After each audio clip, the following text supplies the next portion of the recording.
people ask that if the Indian economy is growing at 8% plus and low inflation, there is strong corporate earning, why the Indian rupee keeps weakening against the US dollar? Some even cite the INR exchange rate over the last 10 years, which shows a gradual upward trend over time. So, to clear this confusion, here we have come up with an explainer that how the economic growth and currency strength depend on very different mechanisms, and a strong economy does not guarantee a strong rupee. Domestic growth versus external flows.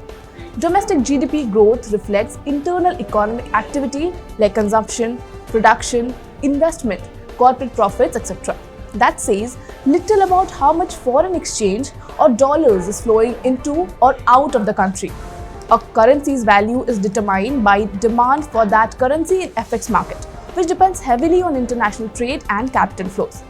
Growth does not guarantee dollar inflows. Even as the economy expands, if foreign investors, equity or debt are pulling money out or avoiding investment, demand for INR falls, reducing its value.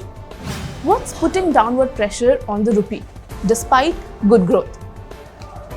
First, weak capital inflows and foreign investment outflows.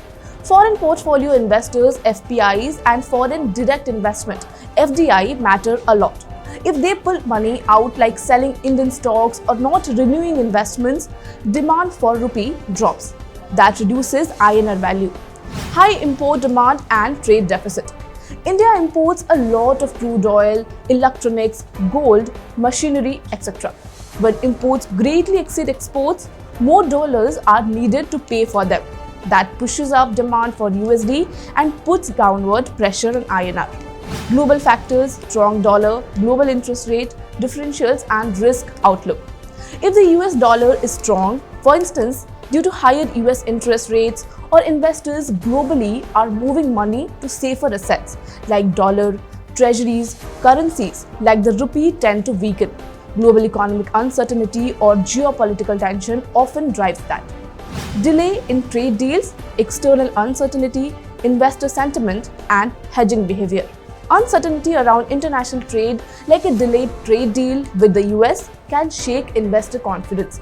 That makes foreign investors less willing to put money into India.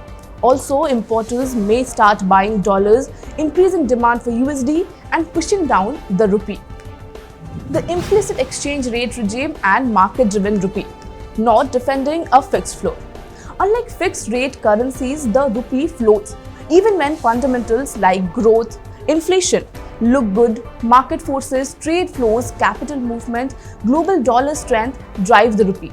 Policymakers, the Reserve Bank of India or RBI may step in only to smooth volatility rather than defend a specific rate. While low inflation plus growth does not automatically stop depreciation. You might think low inflation and strong economy should support the rupee, and often over long term they do. But if external pressures are strong like trade deficit, capital outflows, global dollar strength, these internal strength may not be enough.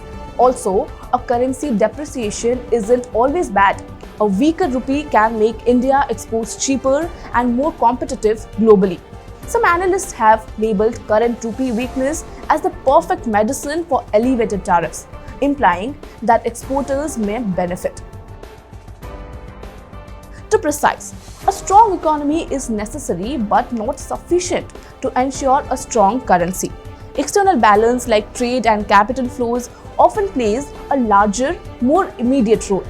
If India reduces its dependence on imports via energy transition, manufacturing or export-led growth and attracts stable foreign investment, rupee strength could improve, even if GDP growth remains sideways. So for now, as global uncertainty, exchange rate pressures and trade imbalances persist, the rupee may remain vulnerable, even if the domestic economy continues to grow well.